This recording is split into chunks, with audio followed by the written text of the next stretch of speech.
My father was a pretty successful engineer in his own right before I came along.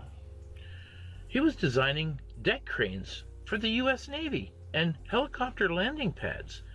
I mean, the U.S. Navy can afford anybody, but they always called my dad. They didn't call an American, they called my dad, who was a Canadian at the time. It was before I was born. Here are deck cranes for the U.S. Navy. Deck cranes, these things here. He designed them and then he supervised the installation of them as well. What else? He also designed this, the steering for this. This company, the Bush Swamper, and it still exists today, they use it in the military and all kinds of stuff, they couldn't figure out, after they constructed it, that it couldn't steer properly. So my dad had to fix it. How can you design a product that doesn't work and then go into production? I mean, what kind of an... Anyway, whatever. Gunsmoke we already discussed. He designed... I remember when I was a kid. I remember this when I was a kid. Oh, it was cool. It was the first robotic system in the world. It was a fully automated loading system for making plywood and stuff like that, laminates. It was, I didn't really know what it was when I was a kid, but when I think back at it, what I was the witness to is something truly amazing. My dad designed this thing, which is a copier. It's actually the world's very first 3D printer.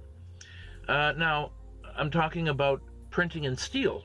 It would copy a teddy bear on one side, and it would make it out of steel on the other side.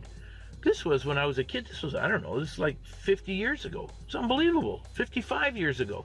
No, 50 years ago, but still a long time ago. Really unbelievable. And here it shows it. Here it shows the actual device, how it would copy it. And I saw it in action when I was a kid. Even though I kind of didn't know what was going on, I knew it was copying it, and I thought, oh, what's the big deal? But it was a very big deal. Whatever this sensor sensed on this side, this machine cut it out of steel on the left side. It was very, very cool. Anyway, he designed the impellers. In other words, these things, when somebody makes a big project for the English or the U.S. government or whatever, or the English government, in the case of the Harrier, there are many engineers that work on it. It's not like my dad designed the whole thing. He did not.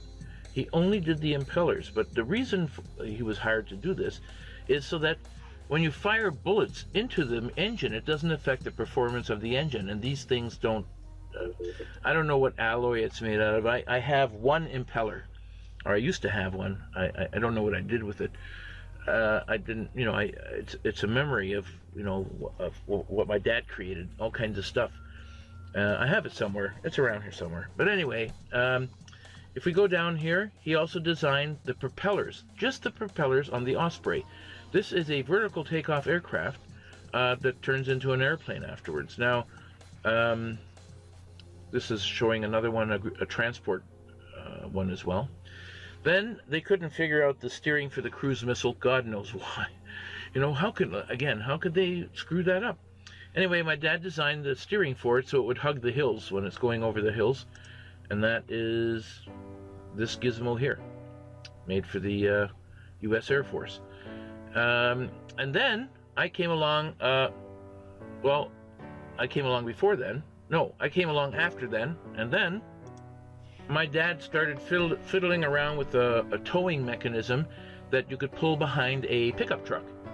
And this arm here fitted inside the pickup truck, and this gizmo here fitted on the trailer hitch, from what I remember, and this part stuck out here, and then you could actually tow a car with your pickup truck. It wasn't really successful. They sold some, but not a lot. And then when I came up with my idea, then it changed everything, including the world. And I mean the whole world, because these things were eventually selling even in Japan. We are talking about the famous Cradle Snatcher. Yes, I did not come up with the name. That was their idea, the marketing department, and of course women everywhere were complaining that what a Cradle Snatcher is. It's kind of an upsetting thing. but it became a very successful product. Very, very successful. I remember the first year, the police of Toronto bought it, and then they bought like 60 units, and we were so excited that they bought 60 units, and the next year they bought 200 units, 250 units, and then the following year they bought 10,000 or whatever the hell they bought. I can't remember. And then everybody wanted them because the cops could pull a car out of a parked place. I kind of hate that I invented this, though everyone told me that don't worry about it, Les, someone would have figured it out eventually anyway. So probably true. It could lift motorcycles, take damaged cars out of the snow. It did lots of cool stuff. And my dad made a wheel dolly, so if the back end of the vehicle was also damaged, the whole vehicle could still be towed. So that was his genius. Then after I came up with this idea, it changed the world. It changed the world, how cars were towed. And everything that you see now, all the tow trucks all over the world use the same concept that we created a long, long time ago. I was 16 at the time when I came up with this, and by the time I saw production, I must have been about 20. No, wait a minute. 2 years later, we went into production. We made a prototype within a week. We got approval, funding from the owner of the company, and then we started. Back then, we had 14 employees. And then we ended up in 20 years with thousands. But unfortunately, the owner's kids were spoiled little brats, and they screwed everything up, unfortunately, in the end. And that's really a shame. The company name was Vulcan Equipment, but without my dad and without me, they never would have had the products that my father designed. This wheel dolly, where the damaged car's tires could fit into, was adjustable so that it would fit any vehicle, almost any tire as well. And of course, times change with the big, wider, fatter tires, but these things are still being used even today. And then the tow trucks got bigger and bigger and bigger. And let's not forget my dad's tire changer, which he designed entirely by himself. And that thing was the best tire changer in the world for 25 years, I think even 30 years. It's unbelievable when you think about it. Now, you know what? When I designed something later with my dad, I went to Palfinger in Germany and in Austria, and I said, look, I've got an improvement to this hook lift. Let's talk, you know. I just want to work in your R&D department. No one ever called me back. Nobody. I mean, I couldn't even believe it. I'm not going to share it with them anymore, and they can go fiddle around in the dark like what they're doing now, and nobody has changed it.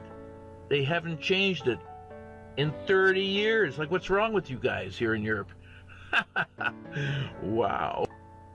I remember when FMC bought that tire changer. In those days, I think they paid like, I don't know, 3 or 4 million in those days, which means like 20 million today, or maybe 50. I don't even know what it is. And then they sold it to another company called Coates for triple that amount. It's the same damn thing. And of course, you know what? These things are even being used today in the racing circuit because they are the fastest tire changers in the world.